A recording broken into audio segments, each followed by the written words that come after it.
Untuk siapa yang first time nak pergi Candak, tahu nak beli barang apa, boleh tengok video aku ni. Sebab apa? Sebab aku dah tanya dekat orang yang dah pernah ada pengalaman pergi Candak.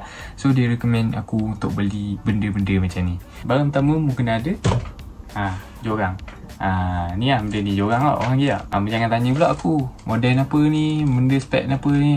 Ni aku pinjam orang. Tapi waktu aku beli ni semua benda aku beli. Yang kedua, mata candak. Mata candak ni ataupun daun kungang, aku tengok orang kata jik ke apa benda, aku tak tahu lah. Pertama adalah Yozuri. Yozuri ni aku pilih warna merah, paling merah dengan warna putih. Sebab orang kata ni mahu. Tak tahulah. Kalau gitu kita beli ya. Okay, yang kedua Duel. Ni member aku suruh beli saiz 80 ni, 80mm. Lepas tu kod 15. Paling merah juga. Itulah orang panggil pemanyak ke benda. Ni aku buat standby je. Itu aku bagi model support aku.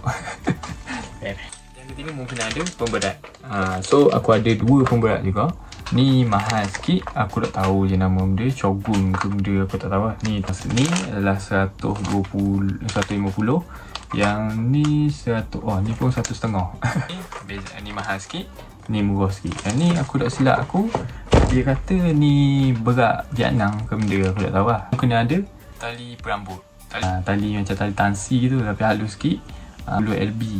Tali perambut ni function dia kena ikat duel ni dengan tali ni sekali dengan pemberat.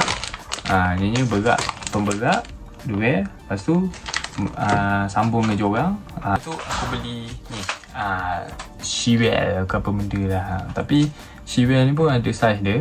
Tak tahu, aku tak tahu mana nak tengok saiz ni. Tapi ni saiz. Lepas tu kalau mau pasang setiap benda aku beli ni aku sparekan dua. Satu jorang je aku ada, tapi aku sparekan dua. Sebab apa? Sebab member aku ni kata standby, butuh ke apa ke, dah nengung dah buk kan. At least ada spare lagi, boleh lah ngai-ngai. Tapi ada benda lagi penting daripada semua benda ni. Aku kena beli ni, ubat mabuk. Kan aku kata aku ni first time, jadi aku tak tahu lagi aku ni mabuk tak kat laut. Kalau aku mabuk semua benda aku beli ni sia-sia je. Jadi orang kata mencegah lebih baik daripada jadi terus. Daripada menyesal, baik beli dulu. Pergi ke farmasi mana-mana, kata nak ubat mabuk laut, kita nak candak sotong. Tahulah tu. Itu je lah barang-barang yang kena standby untuk pergi candak sotong. Tapi kalau siapa-siapa buat ada pengalaman lagi ataupun dah pernah pergi candak, rasa macam kena bawa ni komen lah kat aku punya video ni supaya orang lain pun boleh dapat manfaat dan aku sendiri pun boleh cari lagi. Aku nak betulkan ini pemberat Thailand. Dah terang-terang ada benda Thailand. Siam D aku kata Vietnam. Made in Thailand, Vietnam.